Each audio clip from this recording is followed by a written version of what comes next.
सह्याद्रीच्या पर्वतरांगांमध्ये महाराष्ट्राचा तेजस्वी इतिहास दडलेला आहे. या गडांनी छत्रपती शिवाजी महाराजांचे स्वराज्य जपले आणि वाढवले.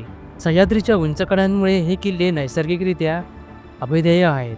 शत्रूंच्या हालचालींवर लक्ष ठेवण्यासाठी आणि दूरवरच्या प्रदेशांवर नियंत्रण ठेवण्यासाठी हे किल्ले मोकळ्या ठिकाणी बांधले गेले आहेत. हे गड किल्ले केवळ ऐतिहासिक वास्तू नसून मराठ्यांच्या शौर्य, त्याग आणि स्थापत्यकलेची महानता दर्शवणारे प्रेरणास्रोत आहेत. दुर्ग भ्रमंतीचा आनंद काही वेगळाच असतो. चला तर मग आजचा दिवस रतनगडाला समर्पित करूया. चला निघूया. आजचा प्रवास फक्त स्थळांचा नाही तर आत्म्याच्या शांतीचा असेल. रतनगड किल्ल्याच्या ट्रेकवर जाताना आणि किल्ल्यावर अनेक सुंदर आणि ऐतिहासिक स्थळे पाहायला मिळतात. ट्रेकचा मार्ग सामान्यतः रतनवाडी या बेस व्हिलेजमधून सुरू होतो. भंडारदरा ते रतनवाडी या दरम्यानचा रस्ता हा अतिशय निसर्गरम्य असून तो प्रवरा नदी आणि भंडारदरा जलाशयाच्या किनाऱ्याने जातो. हा रस्ता विशेषतः पावसाळ्यामध्ये धुकं आणि लहान धबधब्यांमुळे खूप सुंदर आणि आनंददायक बनतो. हा संपूर्ण प्रवास पर्यटकांसाठी एक अद्भुत अनुभव असतो, कारण या मार्गावर अनेक प्रमुख पर्यटक स्थळे पाहायला मिळतात. भंडारदरा धरणामुळे तयार झालेल्या आर्थर लेकचे सुंदर आणि विशाल जलाशय तुम्हाला रस्त्याच्या कडेला दिसते. प्रवरा नदीचा प्रवाह, तसेच भंडारदरा धरण, अमरेला फॉल्स, रंधा धबधबा. रतनवाडी हे रतनगड किल्ल्याच्या पायथ्याचे मुख्य गाव आहे. बऱ्याच ट्रेकची सुरुवात इथूनच होते. रतनवाडी गावात प्रवेश करताच रतनगडच्या पायथ्याचे असलेले 1200 वर्षापूर्वीचे हेमाडपंथी शैलीतील प्राचीन शिवमंदिर आहे. ट्रेक सुरू करण्यापूर्वी या मंदिराला भेट देणे आवश्यक मानले जाते. पुष्करणी तलाव हा रतनवाडी गावातील सुप्रसिद्ध अमृतेश्वर मंदिराच्या आवारात किंवा अगदी जवळ स्थित आहे. पुष्करणी म्हणजेच पायऱ्या असलेली मोठी विहीर किंवा बांधीव तलाव. हा तलाव प्राचीन असून तो मंदिराच्या स्थापत्यशैलीचा एक भाग आहे. मंदिर आणि तलावाची रचना अप्रतिम आहे आणि हे भारतीय स्थापत्यकलेचे सुंदर उदाहरण मानले जाते. हा तलाव चारी बाजूंनी दगडांनी सुबकपणे बांधीव कट्ट्याचा आहे. तलावाच्या आतल्या बाजूला जागोजागी लहान देवड्या कोरलेल्या आहेत आणि त्यामध्ये सुंदर देवी देवतांच्या मूर्ती बसवलेल्या दिसतात. तलावाभोवती सुंदर नक्षीकाम केलेले शिल्प देखील पाहायला मिळतात. या तलावामुळे मंदिराच्या परिसराला एक विशेष सौंदर्य प्राप्त झाले आहे. जय शिवराय मित्रांनो, तुमचं सर्वांचं स्वागत आहे या मराठी यूट्यूब चॅनलवर. माझं नाव आहे रवींद्र परब. आज आपण आलो आहे रतनगड किल्ल्याची भटकंती करायला आणि आता आपण रतनगडच्या पायथ्याशी आहे. तिकडे पार्किंग लावली त्या साईडला. किती 20-20 रुपये पार्किंग आहे पर बाई. तेव्हा इकडे अमृतेश्वर मंदिर, हे आहे तलाव आणि बघा आजूबाजूला आपल्याला लेफ्ट राईट साईडला टॉल पण भेटतात छोटे मोठे. 2 व्हीलरसाठी 20 रुपये, 4 व्हीलरसाठी 50 रुपये आणि ट्रॅव्हल बस टेम्पोसाठी 100 रुपये इथे लागतात. आणि आता आपण पहिलं दर्शन करूया अमृतेश्वर मंदिरचा. आणि मित्रांनो हे बघा, आजचे आपले ट्रेकिंग पार्टनर आहे रोशन, अरुण आणि केतन. हे आहेत आपले आज भटकंतीचे पार्टनर.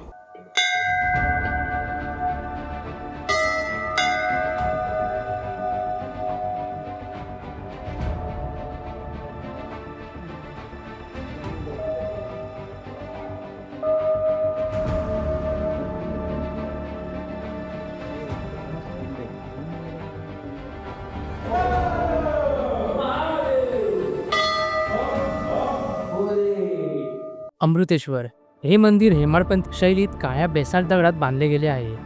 या शैलीतील मंदिरे दगड एकमेकांवर रचून बांधली जातात, ज्यात चुन्याचा वापर कमी असतो.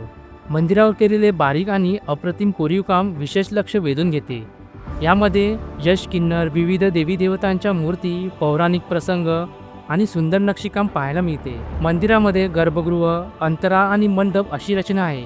मंडपामध्ये 12 खांब असून त्यावर विविध आकृत्या कोरलेल्या आहेत. मंदिराचे शिखर भूमिज प्रकारचे असून आकर्षक नक्षीकामाने सुशोभित आहे. रतनगड ट्रेकला येणारे पर्यटक रतनवाडी गावात थांबून अमृतेश्वर मंदिराचे दर्शन घेतात आणि या पुष्करणी तलावाला नक्कीच भेट देतात.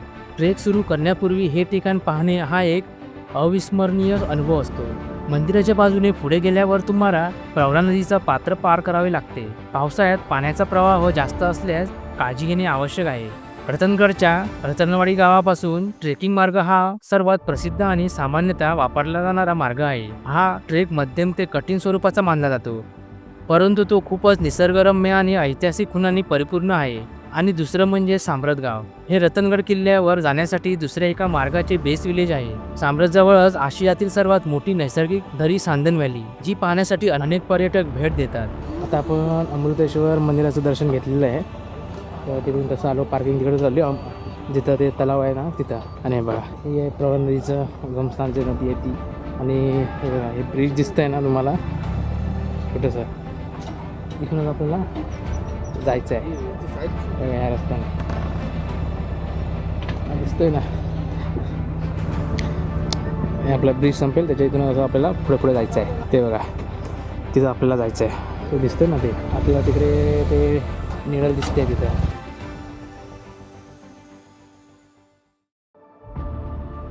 5 मिनिटं आता चालत झाली, आम्ही पोचलो. इकडून आम्ही आलो, इकडे एक सरळ रस्ता आला आहे आणि इकडे गेला आहे. तर आपल्याला लेफ्टला जायचं आहे. मित्रांनो रतनगडला जाण्यासाठी 2 रस्ते आहेत. एक आहे सांब्रत गावापासून आणि दुसरा आहे रतन गावापासून. दोन्ही पण रस्ते 7 किलोमीटर या अंतरावर आहेत. सांब्रत गावापासून थोडं डिफिकल्ट आहे ट्रेकिंग करणं आणि रतनगड गावापासून थोडं इझी आहे, मतलब त्याच्यापेक्षा थोडं डिफिकल्टी कमी आहे. मिनटं चालत आल्यानंतर म्हणजे 10 मिनटं पण आहे, कमीच आहे. आपल्याला ही सोनकीची फुलं दिसायला स्टार्ट झाली. मित्रांनो बघा आपण इथून आलो ह्या साईडला. इथून गेल्यावर असे 2 भाग पडले आहेत रस्त्याचे. एक इकडे गेला आहे लेफ्टला आणि एक राईटला गेला आहे. इकडे राईटला गेला आहे पण इथं मार्क केले निशाणी वगैरे ना, कारण ही जास्त जरा गेलेलेच लोक आहे, त्या कमी गेलेले दिसतात. चला आता मित्रांनो इकडे राईटला रस्ता गेला आहे, तो आता आपण चूज नाही करत आहे. डायरेक्ट तिथून आपण आलो आणि इकडून सरळ चाललो आता. मित्रांनो हे नदी दिसते ना, नदी त्याच लाईनीमध्ये आपल्याला चलत जायचं आहे बघा. नदी पार केल्यावर तुम्हाला भातकासराच्या बाजूने वर चढणारी पायवाट दिसेल. ट्रेकचा काही भाग घनदाट जंगलातून आणि निसर्गरम्य पायवाटेने जातो. मित्रांनो एक स्टॉल होता, स्टॉलच्या नंतर पुढे आल्यानंतर इथून आल्यानंतर इकडे राईटला एक गेला आहे रस्ता आणि इकडे सरळ गेला आहे. तर हा राईटला गेलेला रस्ता असा फिरून तिकडे आलेला आहे आणि हा शॉर्टकट आहे. आता आपण चाललो आहे बघा. मित्रांनो आता आपण अर्ध्या तासापेक्षा जास्त चाललो आहे आणि आतापर्यंत जास्त काही थकवा लागलेलं नाही, कारण थोडा आता अर्धा तास आपल्याला हे नॉर्मल ट्रेलच आहे. असा चढाव भाग एकदम प्रॉपर लागला नाही आहे आणि मध्ये सावळी आहे आणि मध्ये झाडांचा आवाज, सोंकीची फुलं पण आपल्याला भरपूर दिसतात बहरलेली. थोडं पुढे गेल्यावर ट्रेकची खरी सुरुवात होते. हा मार्ग घनदाट जंगलातून झाडांच्या सावळीतून हळूहळू वर चढत जातो. जंगलातून बाहेर पडल्यावर काही ठिकाणी सपाट जागा लागतात जिथे ट्रेकर्स विश्रांती घेतात. मित्रांनो 2 तासाच्या प्रवासानंतर आता आपण थोडा पठार भाग दिसतोय. इथं स्टॉल आहे, इथं सरळ रतनगडला जाण्यासाठी वाट आहे. लेफ्टला एक जागा आहे आणि इथं मेन्शन केलं आहे रतनगडला जाण्यासाठी मार्ग दिले आहे. तर आपण चाललो ह्या साईडला. आता किल्ल्याच्या माथ्याजवळ येण्यासाठी खरी चढाई सुरू होते. हा मार्ग खडका आणि काहीसा उभा आहे. किल्ल्याच्या कातळातून वर जाण्यासाठी, सुरक्षतेसाठी आणि चढाई सुलभ करण्यासाठी सुमारे 3 ते 4 लोखंडी शिड्या बसवल्या आहेत. हा ट्रेकचा सर्वात महत्त्वाचा आणि साहसी भाग आहे. तुम्ही मगाशी रतनगडचा तो बोर्ड बघितला ना, तिथून थांबत रेस्ट करत आणि आता आपल्याला हे स्टेअर्स दिसत आहेत 1 2 3. या शिड्यांच्या मदतीने तुम्ही किल्ल्याच्या माथ्यावर पोहोचू शकता. हा ट्रेकचा एक रोमांचक भाग असतो. गणेश आणि हनुमान दरवाजाकडे शिड्या चढून तुम्ही किल्ल्याच्या मुख्य दरवाजाच्या दिशेने माथ्यावर प्रवेश करता. किल्ल्याच्या माथ्यावर 4 प्रमुख दरवाजे आहेत, ते वेगवेगळ्या दिशांना उघडतात. त्र्यंबक दरवाजा किल्ल्यावर प्रवेश करताना हा मुख्य मार्ग आहे.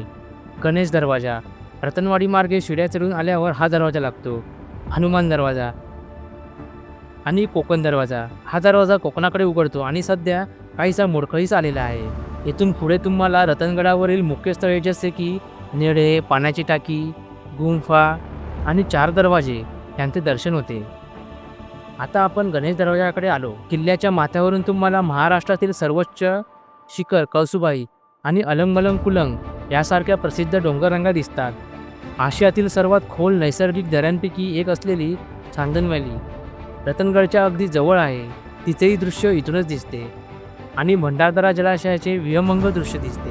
मित्रांनो सुंदर नजारा आहे बघा.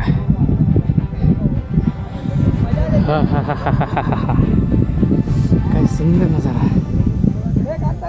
मित्रांनो 3 तासाच्या प्रवासानंतर आता आपण गडाच्या माथ्यावर पोचलेलो आहे आणि हा सुंदर असा नजारा. या 3 तासाच्या प्रवासानंतर आपल्याला हा सुंदर असा नजारा पाहायला भेटतोय. तर बघा तिकडे गणेश दरवाजा आहे. गणेश दरवाजा वर आलो तसंच आपल्याला हा बघा तुम्ही समोर पाहताय तो आहे कडेलोट पॉईंट. हा मेन पॉईंट आहे इथला.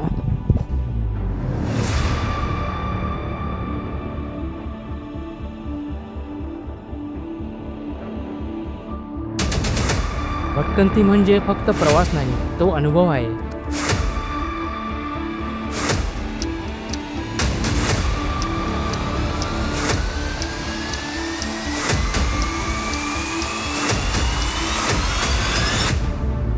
मित्रांनो, आता आपण राणीचा हौडा बघितला. राणीच्या हौड्यानंतर आता आपला हनुमान दरवाजा राहिलेला आहे. तर आपण काय करणार आहे, आपण गणेश दरवाजाने आलो, कडेलोक पॉईंट बघितला, नंतर डायरेक्ट राणीच्या हौड्याकडे आलो. राणीच्या हौड्याच्या समोरच एक असं वाट आहे, तर तिथून आपण जाणार आहे त्र्यंबक दरवाजाच्या इथं आणि नेड्या पॉईंटच्या इथं, आणि तिथून मग असं गोल फिरून परत आपण इथं येऊ. मग डायरेक्ट आपण हनुमान दरवाजाने बाहेर पडू. नंतर कनाबाईचं मंदिर आपण पाहू तिथे आणि गुफा पण पाहू. सप्टेंबर ते ऑक्टोबर या काळात ही दुर्मिळ फुले मोठ्या प्रमाणात फुलतात, ज्यामुळे संपूर्ण डोंगर पिवळ्या जांभळ्या रंगांच्या गलिच्यासारखा दिसतो. हे रतनगडचे सर्वात महत्त्वाचे आणि खास आकर्षण आहे. त्र्यंबक दरवाजा, याला काही ठिकाणी महादरवाजा किंवा साम्राज्य दरवाजा असेही म्हणतात. या दरवाजाची निर्मिती विशाळ कातळामध्ये कोरून केलेली आहे. दरवाजावर कमळ पुष्प आणि इतर हिंदू देवतांचे शिल्प कोरलेली पाहायला मिळतात. प्रवेशद्वाराजवळ पहारेकरांना राहण्यासाठी दगडात कोरलेल्या देवड्या देखील आहेत. दरवाजातून गडाच्या वरच्या भागात जाण्यासाठी कातळात कोरलेल्या 50 ते 60 मोठ्या पायऱ्यांच्या मालिका आहे. साम्राज्य गावातून येणारा ट्रेकिंगचा मार्ग रतनगडच्या खुंट्याला वळसा घालून त्र्यंबक दरवाजापाशी येतो. हा मार्ग थोडा अवघड मानला जातो. झऱ्याचे पाणी भूगर्भातून प्रवास करताना यात कॅल्शियम आणि मॅग्नेशियम यांसारखे आवश्यक नैसर्गिक खनिजे मिसळलेली असतात, जी आरोग्यासाठी चांगली मानली जातात. म्हणून हे पाणी आरोग्यदायक ठरते. मित्रांनो, त्या साईडने आपण आलो, तिकडे राणीचा हौडा होता, तिकडून असं आलो, इकडे त्र्यंबक दरवाजा आहे. इथून त्र्यंबक दरवाजा आपण करून त्र्यंबक दरवाजा राईट साईडला आपल्याला वर जाऊन तिथं नेड्याकडे पोचायचं आहे. हे एका खडकात नैसर्गिकरित्या तयार झालेले मोठे छिद्र किंवा भगदाड आहे. सुमारे 10 फूट उंच आणि 60 फूट रुंद असलेल्या या छिद्रातून पलीकडचे सुंदर दृश्य दिसते. या नेड्यांमध्ये उभे राहून छायाचित्रे काढणे ट्रेकर्समध्ये खूप लोकप्रिय आहे. यातून समोरचा फुट्टा झुळका आणि आजूबाजूचा परिसर दिसतो. मित्रांनो, तुम्ही खाली निळं बघितलं ना, ते 10 फूट उंच आणि 60 फूट रुंद आहे आणि ते नैसर्गिकरित्या बनलेलं आहे हवेच्या जास्त दबावामुळे. कारण हे एवढे उंच पर्वत रांगा आहेत, त्यामुळे हवा इकडे प्रचंड असते. हवेच्या प्रभावामुळे दबाव येऊन ते निळे तयार झालेले आहे. गडावर पिण्याचे पाणी साठवण्यासाठी खडकात अनेक पाण्याचे टाकी कोरलेले आहेत. त्यातील काही टाक्यांमध्ये वर्षभर पाणी उपलब्ध असते. ते घाते आहे निळ्याच्या नंतर असं आल्यावर अजून आपल्याला पाण्याची टाकी पाहायला भेटते. आणि असंच पुढे गेल्यावर अजून पुढे आलो आहे बघा, आपल्याला अजून पाण्याची टाकी तर दिसत नाही आहे, पण तिकडे पाणी आहे. तो तुम्हाला होल दिसतोय ना चौकोन्याकडचा, तिकडे पाणी आहे. पण इकडे पाणी थांबणार नाही, कारण हे बघा, इथून डायरेक्ट पाणी ना इकडे बाहेर येऊन डायरेक्ट तिथून डायरेक्ट खाली दरीमध्ये. पुढे आपल्याला अजून हे बघा, अजून पाण्याची टाकी एक छोटी आणि एक मोठी, 3 पाण्याची टाक्या पाहायला भेटतात, पण 2 इथे पिण्यायोग्य नाही. आणि हे बघा, इथे छिद्रे पण दिसत आहेत, कारण इथं पाणी साठवून ठेवल्यानंतर ना इकडे असं ना वर एकदम म्हणजे पाणीमध्ये काय घाण पडू नये म्हणून त्याच्यासोबत वर पत्र्यासारखं म्हणजे काहीतरी लावत असणार. हे बघा, अजून एक पाण्याची टाकी, 1 2 3 4 5. हे बघा, आता आपण आलो आहे कल्याण दरवाजा इथे. साम्राज्य मार्गे येणाऱ्या ट्रेकर्ससाठी कल्याण दरवाजा हा गडाच्या पठारावर पोहोचण्याचा अंतिम टप्पा असतो. हा मार्ग थोडा आव्हानात्मक मानला जातो. पूर्वीच्या काळात कल्याण दरवाजातून खाली कोकणात उतरणारा मार्ग अत्यंत दुर्गम होता. त्याला काही ठिकाणी रॉक्स पॅचेस आणि खिंडार पार करावे लागत असे. काही नोंदीनुसार हा 12 पायऱ्यांचा रस्ता म्हणूनही ओळखला जातो. दरवाजा बऱ्याचपैकी शाबूत आहे. गड संवर्धन केल्यावर दरवाजा चांगल्या स्थितीत होईल.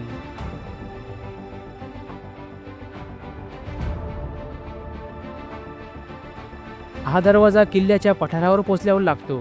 अनेक ट्रेकर्स चढाई करून गणेश दरवाजातून आत आल्यावर किल्ल्याच्या मुख्य भागात प्रवेश करण्यासाठी हा दरवाजा पार करतात. या दरवाजावर हनुमान यांची मूर्ती कोरलेली आहे, ज्यावरून या दरवाजाला हे नाव मिळाले आहे. काही माहितीनुसार या दरवाजाच्या बाजूला शर्बाच्या प्रतिमा देखील कोरलेल्या आहेत. गडावरचा प्रत्येक दगड इतिहास सांगतो, पण तो ऐकण्यासाठी तुमच्यासारखा वेडा मित्र लागतो. हनुमान दरवाजा खालीच आई रत्ना देवीचं मंदिर पाहायला भेटतं. या ठिकाणी जायचं आहे. हे बघा, हे पिंडी, हे गणपती बाप्पा आणि हे आई रत्नाबाईचं मंदिर. किल्ल्यावर निवासासाठी आणि विश्रांतीसाठी खडकात कोरलेली 2 मोठी गुफा आहेत. अनेक ट्रेकर्स रात्रीच्या मुक्कामासाठी याचा वापर करतात. तुमचं प्रेम आणि पाठिंबा असाच कायम राहू द्या. हा व्हिडिओ लाईक करा आणि मित्रमैत्रिणींसोबत शेअर करा आणि सबस्क्राईब करून आपल्या कुटुंबात सामील व्हा. पुढच्या व्हिडिओमध्ये काय पाहायला आवडेल हे कमेंट करून नक्की सांगा. भेटूया अशाच एका नवीन व्हिडिओमध्ये.